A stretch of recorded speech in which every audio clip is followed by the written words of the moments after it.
Cordial saludo. Mi nombre es Marta Marcela Chiquiza Martínez, estudiante del doctorado de la Universidad de Cuantemo.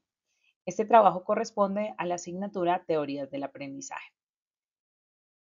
Con él buscamos acercarnos al concepto del aprendizaje y el valor de las teorías del aprendizaje en el proceso de desarrollo de nuestros estudiantes. En esta presentación voy a hablar sobre el concepto de aprendizaje y la importancia de las teorías que lo explican.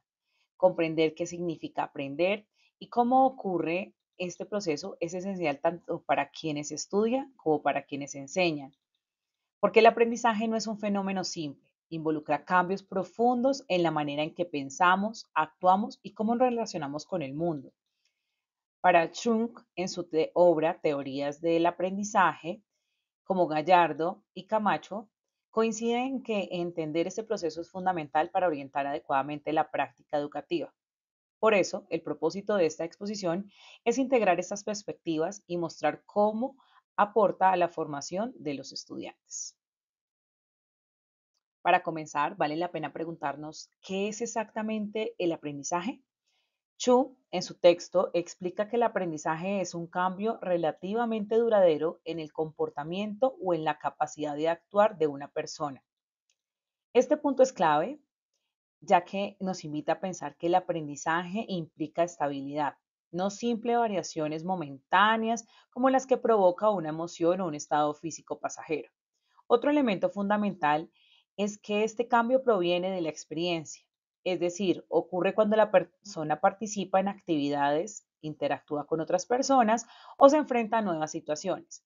En esta idea, el aprendizaje no es solamente memorizar información, sino es reorganizarla, adaptarla y conectarla con lo que ya se sabe. Además, Schum subraya que el aprendizaje puede manifestarse tanto de forma observable como cuando alguien desarrolla una habilidad motora, como de manera interna, incluso si el cambio aún no es visible. Esto es muy importante en el contexto escolar, donde gran parte de lo que los estudiantes adquieren no se ve inmediatamente en conductas, pero sí representa un crecimiento cognitivo.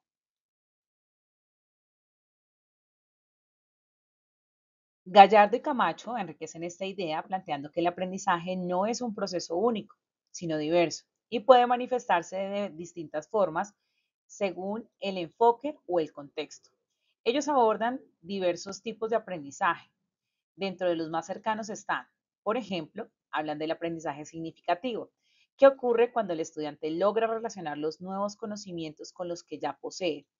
Este es el tipo de aprendizaje que se considera más profundo y que permite transferir lo aprendido a otras situaciones. En contraste, el aprendizaje mecánico se limita a la repetición de información sin que exista una verdadera comprensión.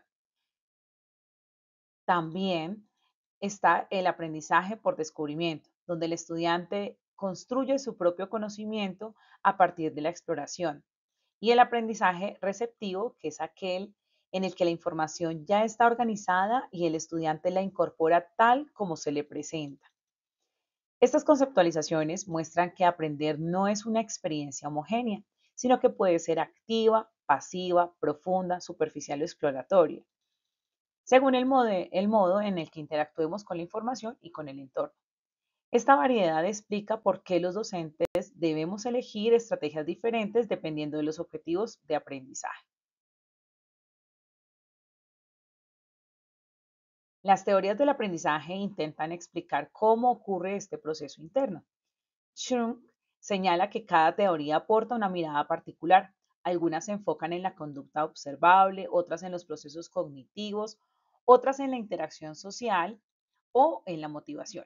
Estas perspectivas permiten comprender qué factores intervienen cuando una persona adquiere nuevas habilidades, la atención, la memoria, las metas, las creencias sobre su propia capacidad y también el ambiente en el cual se aprende. Entender estas teorías es fundamental para la docencia. Para nosotros como docentes nos permite tomar decisiones pedagógicas más informadas, elegir estrategias adecuadas, planear actividades significativas, promover la motivación y anticipar posibles dificultades que se nos puedan presentar dentro del aula. Cuando como docentes comprendemos cómo aprenden nuestros estudiantes, podemos orientar el proceso de manera más personalizada, más clara y coherente. Las teorías también ayudan a diseñar ambientes que favorezcan la participación activa, la autorregulación y una comprensión mucho más profunda. Para cerrar, vale la pena responder a una pregunta central durante este proceso de esta actividad reflexiva. ¿De qué manera las teorías de aprendizaje favorecen la práctica docente y la formación de los estudiantes?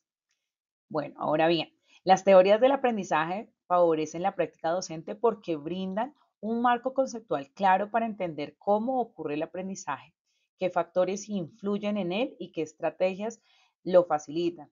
Esto permite al docente tomar decisiones pedagógicas fundamentadas, diseñar ambientes significativos, anticipar dificultades y promover aprendizajes mucho más profundos y duraderos. Además, contribuye a la formación de los estudiantes al ofrecer experiencias educativas más pertinentes, más claras y mejor orientadas, lo que les permite construir conocimientos mucho más sólidos y desarrollar habilidades para enfrentar distintos contextos. De esta manera, la teoría sostiene la práctica y la práctica a su vez valida y enriquece la teoría. Muchísimas gracias por su atención. Bueno, y vale la pena aclarar que esas son las referencias en las cuales nos basamos para esta presentación. Mil gracias.